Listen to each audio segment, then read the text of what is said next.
Hey y'all, welcome back to Beauty for Ashes. It's your girl Toya, and I'm here with a new video for the new year. Happy New Year to everybody. Yes, I know it's mid-January, but this is my first video of the new year, so Happy New Year to everybody. I hope y'all New Year's off to a great start. I am back feeling refreshed, rejuvenated, ready to go, ready to get it in. I'm excited for the new year. Not too big on resolutions. However, I always strive to be better and do better. You feel me? So anyway, y'all, this video is about finding closure. I know a lot of times we start the new year like, yeah, I'm leaving 2023 behind. So we see the meme of the lady, right? Everybody see this meme every year. This lady, she's stepping from 2023 to 2024 and she leaving all the bad stuff behind. She leaving the debt behind, the bad relationships, the bad friendships, everything that's bad and toxic. She's leaving in the old year, stepping to the new year. And it sounds good. A lot of us start with that mentality like, yo, we leaving 2023 behind. We're going to go in 2024, guns blazing, rejuvenated, revitalized, new mentality. We're going in, we're feeling empowered. We're going in like just ready, right? The thing is, that's great and we should. But practically, how do you do that?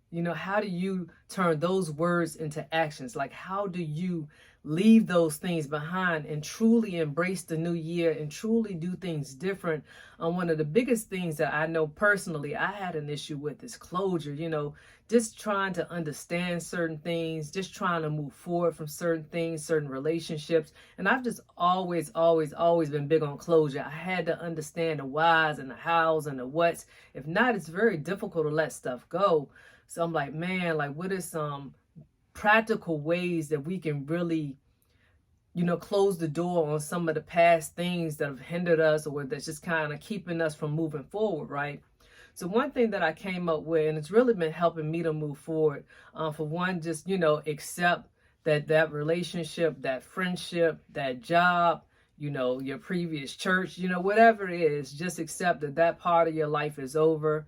For whatever reason, God shut the door on that part of your life and he's bringing you into something new, even though we don't always fully understand it. But the first part is just acceptance. Once you get to acceptance, we're trying to figure out, but why? But why, God? Why did this happen? How come this had to happen to me? And so what I've been doing is creating my own narrative. Because you're not going to always know. People not going to always tell you, whether they don't want to hurt your feelings, whether they're holding a grudge, or whether they may just be processing the situation on their end as well. Like, you just never know. So, if it's a relationship or a friendship specifically, what I try to do is be like, what's the most likely reason this relationship came to an end?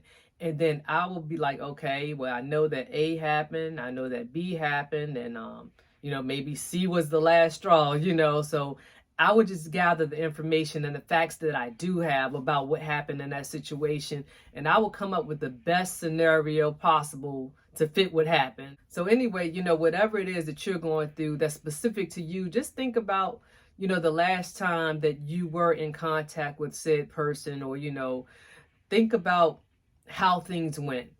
Think about your part in how things went. Take accountability for what you have done in that situation, and then just come up with a scenario like, all right, X happened, I did Y, and now we're at Z. Okay, so I guess that is the reason why this friendship, this relationship, this job, like I said, whatever it was that you're struggling with moving forward from, just think about all the things that could have happened that played a role into it coming to an end. And once you actually set your mind on that narrative and you accept that that's what it is, and again, you're just doing this to the best of your ability, because if that person, that job, whatever, if they're not giving you closure and you can't answer those questions, those hard questions as to why it happened, you have to make up your own scenario and synopsis of what happened. And then you have to stand on that. Like, all right, look, to the best of my knowledge, this is what happened. Nothing I can do about it. I tried to make amends. I tried to apologize. I tried to work harder. I did my part. And if you didn't do your part, then you also have to accept that as well. Like, hey, I could have done some things better. I wasn't my best self. So you have to be accountable for the role that you played in whatever it was that ended, that you're struggling with moving forward from. So once you've made up your mind that, hey, this is what happened, I accepted my role in it. I accepted the outcome of it. Now it's time to start healing. Now it's time to start healing from the hurt of all that. Now it's time to process your feelings. Now it's time to find, coping mechanisms to deal with the hurt of those lost relationships, the lost jobs or the things that were meaningful or valuable to you that are no longer there. It's time to heal. Then you have to make peace with it. And then once you make peace with it, you can actually start moving on with your life and creating new memories, creating new relationships, creating new friendships, finding a new job, finding a new church, whatever it may be. Now it's time to move on. But until you can fully close the door on 2023 and the things that may have transpired prior to that, you won't fully be able to embrace 2024 and move into it with a new mindset and a new mentality. Let's make this year a great year. Let's learn from the mistakes of our past. Let's vow not to repeat those mistakes. Let's pray for God's guidance and his discernment and his leading. And let's really make 2024 our year, like for real. Let's not just say 2024 is it. Let's let 2024 be the year of new beginnings. The year of blessings being fulfilled, the year of prosperity and abundance. Let this be our year truly.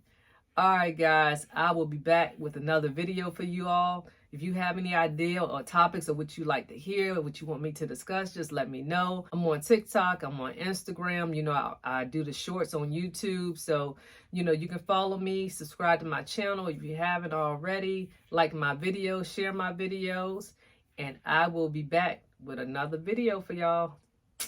Deuces.